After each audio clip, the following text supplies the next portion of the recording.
예, 안녕하세요. 세무사 3명이 세금 한 번 쉽게 보는 사무사TV의 김땡땡 세무사입니다. 순서대로 가. 네, 안녕하세요. 이종혜 쌤사입니다. 조경환 세무사입니다. 네, 네, 오늘은 인말정산에 대해서 볼 음, 겁니다. 해볼 때가 됐죠. 그러니까 첫 번째, 두 번째 분들이 너무 몇십억, 몇 억대 얘기를 했으면 이제 100만 원대, 10만 원대 얘기를 내려오려고 네, 세금 얘기하다 보면 몇십억, 몇억 막 쉬운 것처럼 얘기하는데 우리는 실제로 연말정산에 목을 매야 되는 맞아요. 사람들인데 사실 원래 조금 지난달 정도 얘기를 했어야 되는데 조금 늦었어요. 올라오기는 저기 뭐냐 보도자료도 그렇고 연말정산 이렇게 하세요라고 해갖고 지난달에 올라왔었어. 근데 뭐 음, 나는 주로 양도상속증여 쪽으로 얘기하기 때문에 네, 누군가가 하겠지라고 했는데 촬영을 안 했죠. 아예. 네, 실제로 이제 회사 다닐 때 보면은, 그 회사 다니시는 분들이 이 제도가 있는지 잘 몰라요. 시스템이 있는지. 음, 그래서 항상 이제 연말정산은 이제 보통 한 1월 달 정도 말에 이제 시작을 하잖아요. 네, 이제 중재를 받으면은 그때 가서는 이제 이미 연도가 다 끝났으니까 할 수 있는 게 없어요. 음, 네, 그냥 결과값을 갖고 이제 최대한 누락 없이 이제 뭐 잘 신고를 하는 수밖에 없는데, 국세청 홈택트 사이트를 들어가 보면은 11월 한 첫째 주, 둘째 주 정도 되면은 연말정산 미리 보기 서비스라고 개통을 해줍니다. 음, 그러면 요 시스템을 통해서 내가 1월부터 9월 정도까지 어느 정도 이제 연말정산 받을 수 있는 이런 사용 금액들이 쌓여 있고, 네. 내년 이 상태로 가면은 내년에 어느 정도 세금이 발생할지 계산을 미리 해줍니다. 음. 이런 서비스가 있으니까 한번 활용을 해보시면 좋겠다 싶어서 한번 요거 장표를 만들어 봤습니다. 일단은 연말정산 때가 되면 우리는 항상 닥치면 뭔가를 하게 되는데 연말정산 때가 되면은 우리는 뭘 준비해야지 내 세금이 더 줄어드나 라는 고민을 하게 돼요. 근데 김세무사님 말씀하셨듯이 연말정산 때가 되면 우리가 바꿀 수 있는 건 없어요. 왜냐하면 이미 기록된 자료를 가지고 내 세금을 다시 계산해서 정산하는 과정이 연말정산이기 때문에 말이 연말정산이지 연초에 정산하죠, 사실은. 근데 요거를 연중에 10월, 11월쯤 되면은 국세청에 들어가서 내가 미리 시뮬레이션 해볼 수가 있는 거예요. 그러면 나머지 두 달, 11월, 12월 동안 얼마를 더 써야 되는지, 그래야지 내 세금이 얼마나 더 환급받을 수 있는지, 그리고 어떤 자료를 준비해야 되는지 시뮬레이션을 미리 계속 돌려볼 수 있는 시스템이 있기 때문에 그걸 한번 이용해 보시라는 그런 음. 말씀을 드립니다. 이거 한번 어쨌든 기술적인 부분이 들어갈 수밖에 없어서 한번 좀 디테일하지만은 어떻게 이용해야 되는지 한번 설명을 좀 드려보겠습니다. 네, 홈택스에 로그인을 하시고 음, 그다음에 요 메뉴 중에 장려금 연말정산 쪽 메뉴를 중 메뉴를 들어가시면은 네, 이 오른쪽에 보시다시피 세 번째 이제 편리한 연말정산 메뉴가 있습니다. 네. 이거를 이제 들어가시면 되고요. 오랜만에 로그인을 하시면은 보통 당황하시기 마련인데 일단은 로그인 인증서가 없어도 카카오톡 같은 강제 그러네요. 인증으로 인증을 할 수가 있어요. 아니면은 뭐 그 보통 은행에서 이용하는 금융인증서라든가 그런 거 네. 간단하게 등록하고 바로 음, 로그인 가능하시니까 너무 어려워하시지 않으셔도 됩니다. 이렇게 들어가시면은 이제 연말정산 미리 보고 메뉴가 있고, 음, 이제 전년, 그냥 25년도에 들어가시면은 24년도께 지금 조회가 됩니다. 네, 그래서 작년에 24년도에 내가 연봉이 얼마였다. 이런 것들을 불러올 수가 있습니다. 음, 그러면은 이제 오른쪽에 보시는 것처럼 급여하고 이제 기납부색 같은 게 작년께 뜨는데 음, 이걸 이제 올해 걸로 좀 붙이시는 작업이 필요합니다. 근데 작년하고 올해 연봉이 크게 차이가 나지 않는다 음. 하시면 어차피 이거는 모의 계산이기 때문에 이렇게 크게 바꾸시지 않아도 무방합니다. 네, 한번 이번 기회에 한번 회사 인사 시스템에 있는 급여를 내가 어떻게 볼 수 있는지 확인하시는 것도 재미가 있을 거라고 생각합니다.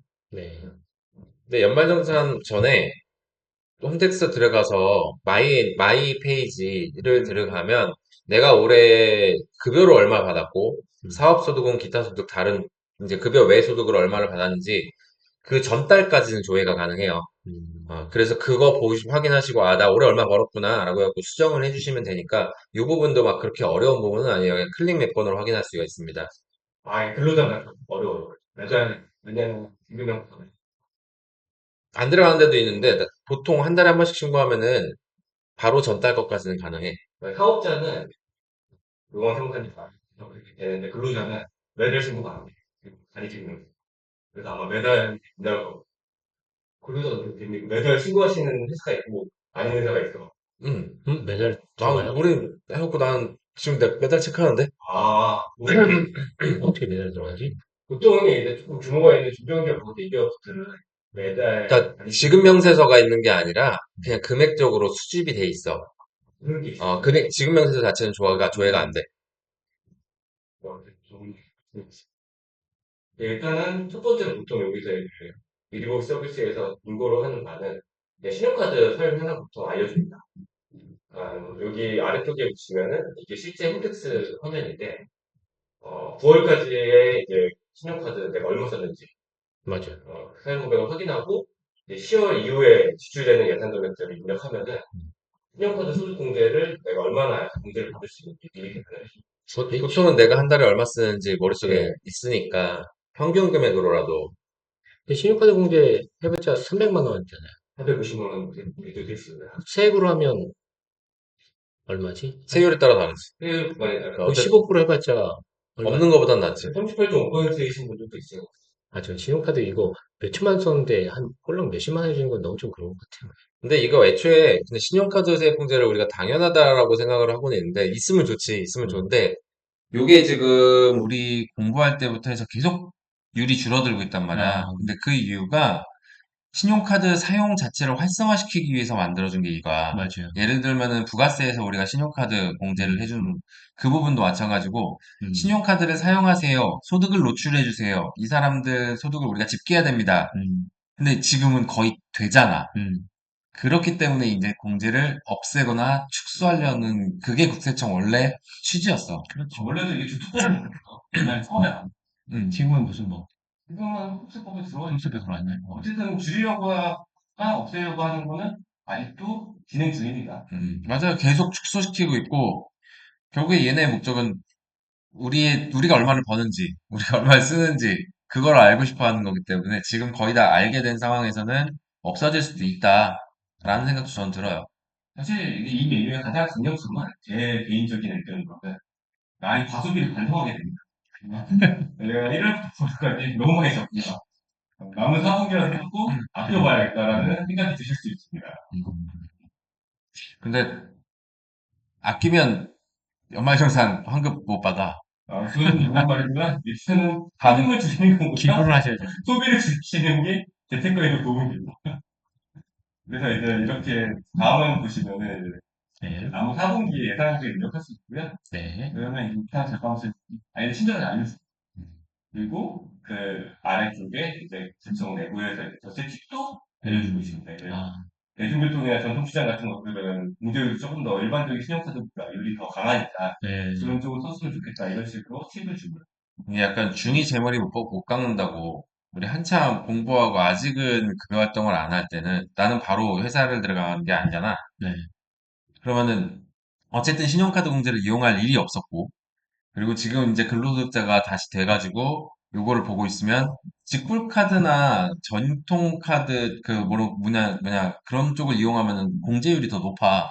그걸 알매도 불구하고 신용카드를 쓰게 돼. 근데 더 아무 생각이 없게 돼. 그 나도 신용카드를 쓰는 습관이 남아있고 신용카드 혜택이라는 뭐 그 뭐 마일리지도 있고 뭐 포인트도 있고 그러는데 사실 그렇죠. 뭐 그렇게까지 디테일하게 살아가는 사람은 아니라서 나는. 근데 어쨌든 알고 있지만 잘 안 하게 되는 것도 현실이야. 되게 번거로워. 너무 세금만 생각하시면 좀 살기 힘들어집니다. 맞아요. 그리고 그 다음 메뉴 보시면은 이제 작년 것부터 시작해서 소득공제나 세액감면 이제 이런 그 세액공제 결과 값을 네. 먼저 불러옵니다. 음, 이제 그러면은 이제 올해 걸로 뭐 예를 들어서 내가 부양금도 바뀌었다. 네. 아이가 한 명 더 태어났다. 인적공제 같은 부분에 변동이 있죠. 그다음에 뭐 건보료가 바뀌었다. 이런 분들도 수정해서 입력을 할 수가 있습니다. 음, 그리고 뭐 아직 연금을 덜 넣었다. 이런 것도 확인을 할 수 있습니다. 퇴직연금이나 연금저축 계좌에 저희가 넣으면은 이제 세액 공제가 되지 않습니까? 네. 그러니까 이러니까 아직 12월달까지 시간이 있으니까 또 얼마 한 200만 원 더 넣어야겠다. 이런 식으로 계산을 하실 수가 있고. 뭐 사실 신용카드 공제를 대단히 많이 집중해갖고 신용카드 얼마 썼는데 라는 생각들도 많이 하시는데 더 파워풀한 거는 인적 공제라든가 아니면 말씀하신 연금 공제 그리고 그 뭐냐 의료 그 갑자기 의료비 공제 그런 것들 그 내가 부양가족에 따라서 이분들 의료비까지도 세액공제가 가능한데 네. 그런 부분들이 사실 더 파워풀해요. 그래서 그리고 요 인적공제 같으면 잘못 들어가면 추징이 나와. 왜냐하면은 뭐 예를 들어서 아기가 있는데 너 있고 와이프 있는데 와이프도 일을 하고 있어. 그런데 양쪽에 다 같이 집어넣는 거야. 근데 한 집에 살면은 그런 일은 잘 없어요. 근데 손자 손녀는 할머니 할아버지도 공제가 가능하기 때문에 얘기를 안 그렇죠. 하면 이쪽에서 집어넣고 이쪽에 집어넣는 경우도 발생을 해. 그렇죠. 그런 부분들을 잘 지켜주시는 게 대단히 중요합니다. 이게 만약 그 연말정산이라는 게 1년짜리 사회적인 챙기기가 쉽지가 않아요. 왜냐면 1년짜리 흑백인들이 바쁜 분들이 많이 있고 많죠. 예. 그래서 이걸 보면서 만약에 세법상 장애인분이 한 분이 생겼다. 그러면 미리 이 관련된 증명서를 미리 챙겨놓으시고 이런 부분들을 준비하실 수가 있고요. 그다음에 의료비 같은 경우에도 뭐 예를 들어서 11월, 12월 달에 뭐 의료비 같은 경우에 1,000만 원 나오는 것도 생각보다 쉬운 일이에요. 누가 또 이거를 왜냐하면은 누구 한 명 아파버리면 돈 나가는 거는 사실 순식간이죠. 누구 신용카드로 결제할 것인지, 누구가 항공영수증을 받을 것인지, 이런 것들도 미리 사전에 결정을 할 수가 있습니다. 예. 그런, 이런 의료비 세입 공제 같은 경우에는 그래도 세입 효과가 꽤 됩니다. 돈 잘 버는 사람. 네. 맞습니다. 연봉 높은 사람 걸 받는 게 가장 좋다. 쉽게 네. 가장 단순하게 생각하면. 우리 예시를 하나 더 들면은 일단 전세자금 대출도 세 소득공제가 되는 부분들이 있어요. 근데 그런 부분들은 전세자금이나 아니면은 저기 그 담보대출 네. 그런 부분들은 제한이 있어요. 그러니까 얼마 이상이 연봉이 얼마 이상이거나 아니면 집이 얼마 이상인 사람은 안 되는 부분이 있기 때문에 그런 것도 꼭 체크를 해주셔야 돼요. 여기서도 추징 나온 사례는 꽤 많습니다. 단골이죠, 뭐, 그런 건. 그리고 이런 부분도 아까 요건을 갖춘 사람들은 일부러 돈이 있어도 대출을 받는 경우가 있어요. 대출을 받아서 원리금을 그에 상환하면은 공제가 꽤 되는 부분들 케이스가 꽤 있습니다. 이런 부분들은 한번 요 항목들을 체크해 가시면서 미리 점검을 해보시는 게 필요합니다. 연, 이렇게 이제 예, 연말정산 자체가 원래 본인이 신고할 의무가 있는 건데, 이 업무가 복잡하고 그러다 보니까, 그리고 회사에서 하는 거다 보니까, 회사 경리팀이나 아니면 회사 회계팀에서 많이 해줘요.